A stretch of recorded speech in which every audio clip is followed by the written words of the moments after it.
By pressing generate, you agree that any emotional damage is your problem. Welcome back to AI Was Involved. I'm Dan-Levi, and this is the series where I strategically pretend to work while an LLM does the heavy lifting. Today we're looking at how to prompt for a robust universal template, then we build the voice cloner. To start, we need a strong specification for the backend. So where do we begin? Let's ask the AI for help. I ask the AI for a robust Markdown template and tell it to use replace me tags as placeholders. The key is thinking about the outcome before you start. You want to find the Goldilocks zone, not too complex, but not too simple. Making a template that works for both backend and frontend isn't difficult, it just requires a bit of forethought in your prompt. It may take some back and forth to dial in the perfect template, but once it's locked in, it's a permanent asset for both your backend and frontend workflows. Build it once, use it for every coding related project moving forward.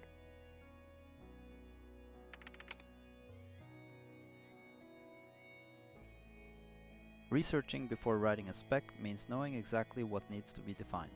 And since this series leans on AI, we let the AI scout the terrain first. We ask Gemini 3 Pro which Python API framework makes the most sense. Gemini responds with Fast API as a good alternative. A quick sanity check confirmed that Fast API is indeed fast, modern and actively maintained. Next, we dig into the Qwen3-TTS GitHub repository. In the README, we find usable demo code to feed the AI to prevent hallucination, since Qwen3-TTS is a rather new model. Then, we do a quick YouTube search for someone testing out Qwen3-TTS, since there are probably a couple of gotchas. In Jared's video, we find out that we should use Python 3.11, and he also links to the correct FlashAttention 2 wheel up on Hugging Face. After a few more Gemini 3 Pro sanity checks, we confirm we need a PyTorch build that matches both the Python version and the FlashAttention 2 wheel. And yes, we use a virtual environment so we don't pollute the global system.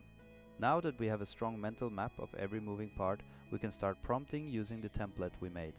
Quick look at the research notes. Dependencies are locked and the core Qwen3-TTS logic has been extracted. We'll use that to prime the AI template. But before we let Gemini 3 Pro write anything, we add a section to the notes for environment setup and make it explicit that this part is handled by us. Giving the AI proper context about the environment is critical for a robust spec. Higher input quality leads to better output. By understanding the moving parts before the AI does any real work, we're prepared for the problems that inevitably show up, instead of being surprised by them. With the environment section in place, we can finally prompt Gemini 3 Pro to start filling out the template, grounded in real research. So now we have both the research notes and the specification template. They're both double-checked, structured, and ready to go. At this point, we're not asking the AI to make decisions for us, we're asking it to do mechanical work inside clear boundaries. The task is simple: analyze the research notes, replace every placeholder in the template, add section about environment setup handled by user. Giving a good and clear instruction to the AI is critical for a robust spec. As mentioned before, higher input quality leads to better output.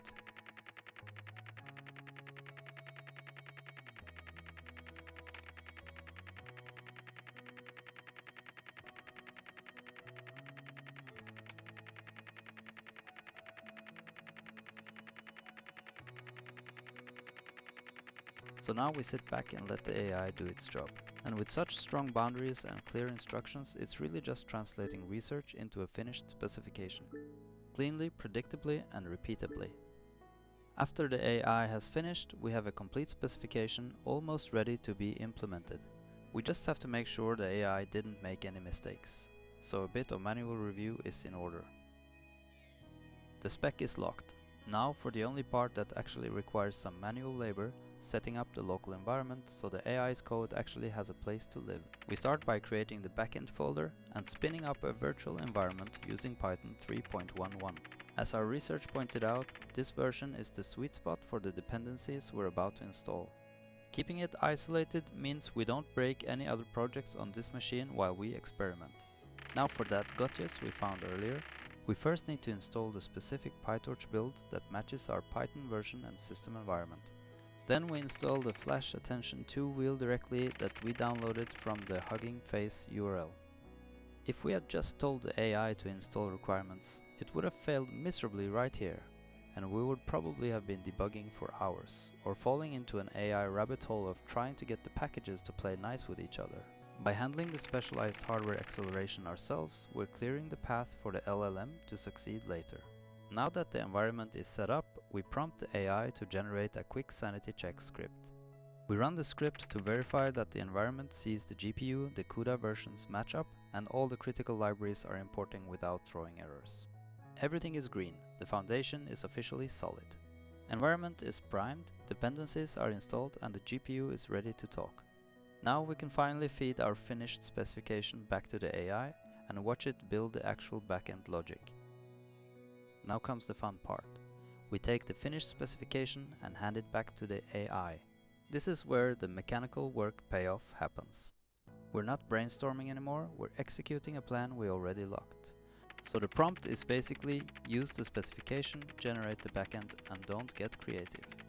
We point it to the project spec document path and tell it to proceed. The AI reads the spec, looks at the existing folder structure, and confirms the RTX 5090 at the ready.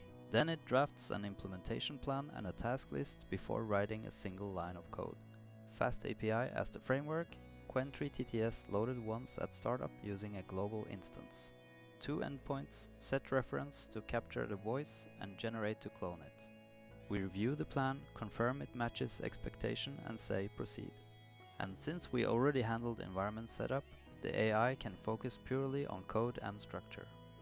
It can assume Python 3.11, the correct PyTorch build, FlashAttention 2 and the GPU that actually works. So the AI starts building a clean API surface, predictable endpoints and a static folder for output. We get a lifespan hook to load the model once instead of reloading it on every call like a psychopath. We get 2 endpoints, one for cloning and one for generating. Nice and simple. Now it's time to verify.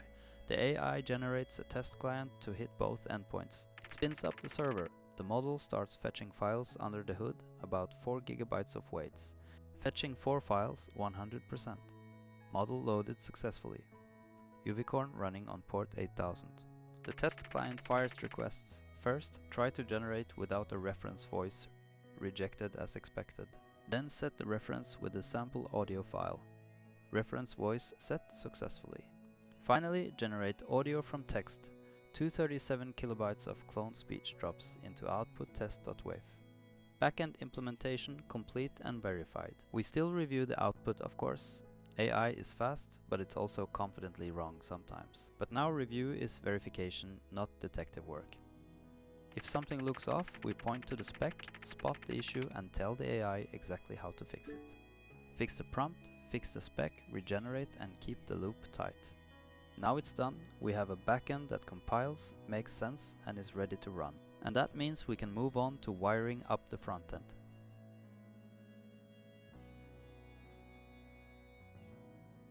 So let's make a quick front end for our voice cloner. I start by making a front end folder, cd into it. I use Vite and I choose to scaffold the project here. I choose React, TypeScript, say no to roll down and say yes to install. With the development server running, I'll now stop it to install Tailwind CSS and Lucide React.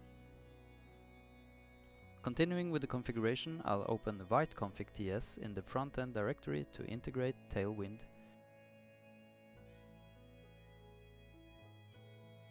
I'm clearing the boilerplate from index.css and importing the Tailwind directives. I delete the app CSS file and I delete all example code in app.tsx. Now I'm ready to craft a prompt that instructs the AI to build the frontend based on the backend specification.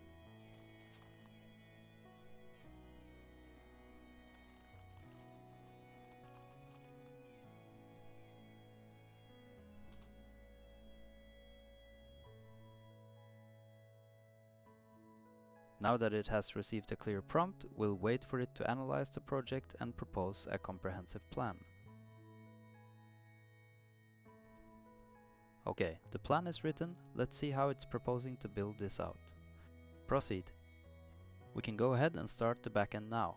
My virtual environment is already active, but since this step is so critical, I'll deactivate it and start from scratch to show you the full process.